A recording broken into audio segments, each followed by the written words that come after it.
Recently বাংলাদেশের interim সরকারের leader Mohammad Yunus চীনে গিয়ে বলেছিলেন ভারতের নর্থ ইস্টের স্টেটগুলো হলো ল্যান্ডলকড, বাংলাদেশ হলো বঙ্গোপসাগর রিজনে guardian of the ocean.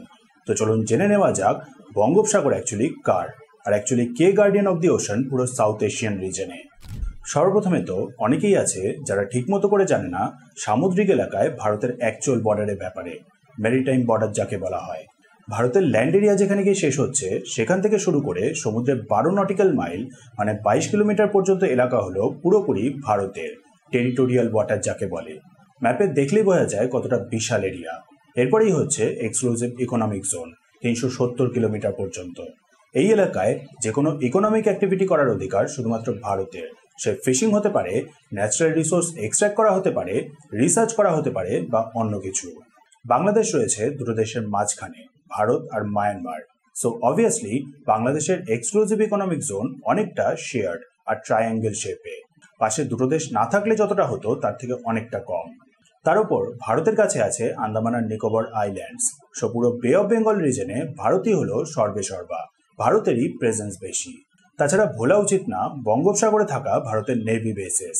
And 1971-এ কিভাবে বঙ্গোপসাগরই নেভি ব্লকেট করেছিল ভারত। নর্থ ইস্ট হলো ভারতের অংশ। সো বে অফ বেঙ্গলে ভারতের প্রেজেন্স মানে হলো নর্থ ইস্টার্ন স্টেটগুলোর প্রেজেন্স। সো নর্থ ইস্ট কোনোভাবেই ল্যান্ডলক না। উল্টে বলতে গেলে north east India bay of বেঙ্গলে বাংলাদেশের থেকেও বেশি পাওয়ার রাখে।